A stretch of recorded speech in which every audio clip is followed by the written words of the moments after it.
It's done. Do not eat from her pot, she's not human.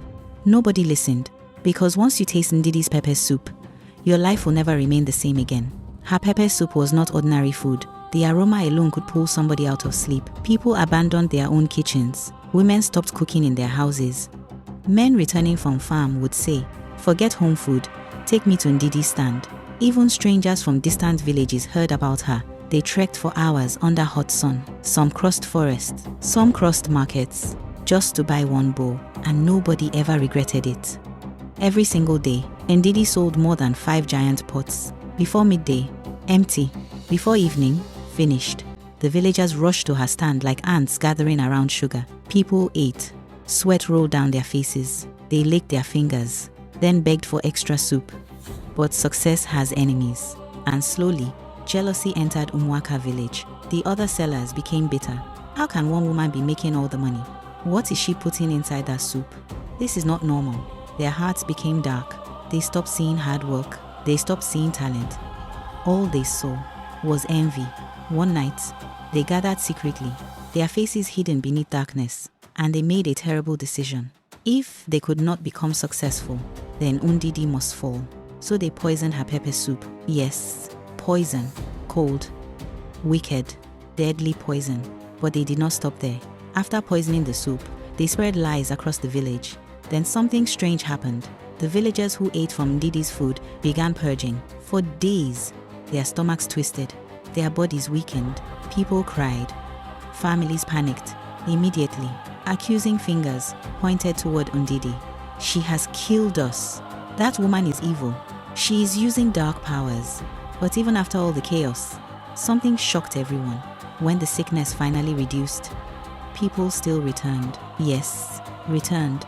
Because no matter what happened, they still wanted Ndidi's pepper soup. The jealous villagers could not believe it.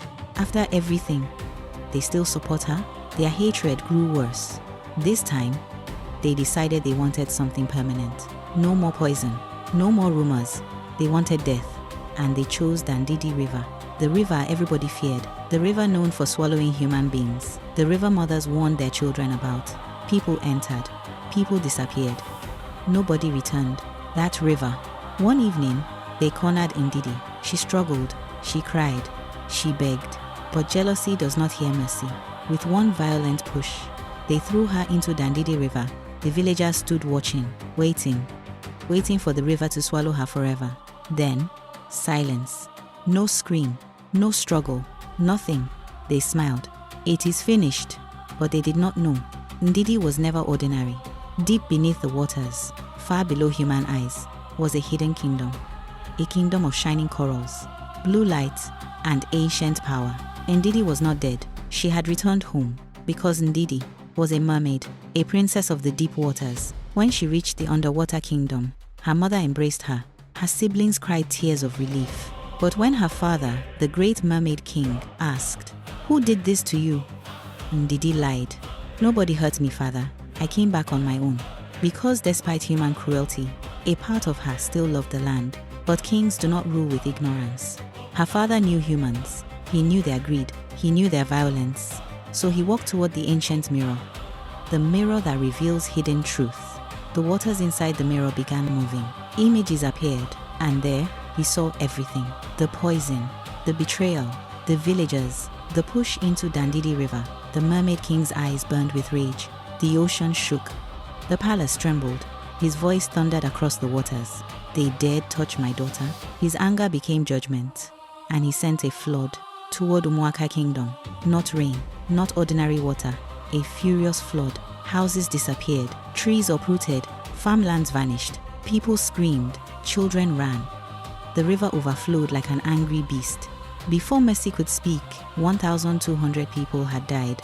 Umuaka became a village of tears. Only then, the mermaid queen and the royal children knelt before the king. "Please, enough. Do not destroy them completely." Slowly, his anger cooled. Back in Umuaka, fear covered the land. The chief priest entered the shrine seeking answers. When the spirits revealed the truth, his face turned pale. He called the villagers together. "You pushed an innocent woman into the river. You attacked a daughter of the waters. This destruction is the harvest of your wickedness." The villagers trembled. Those who knew the truth fell on their knees, their pride shattered, their voices broke with regret. And then, something nobody expected happened. Ndidi returned, alive, standing before the same people who tried to kill her. But umuata was no longer bright. The laughter was gone. The markets felt heavy. Too many graves. Too many regrets. The villagers rushed toward her, some crying, some kneeling. Forgive us. We did not know. The guilty ones are dead. Please forgive our village. Ndidi looked at them, the people, the broken land, the ruined memories. But some truths cannot be hidden forever.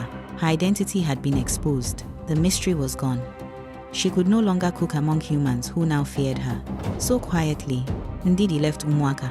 She migrated to umuata village. A new beginning, a new market, a new firewood stand, a new cooking pot, and once again, the aroma of pepper soup began rising into the air.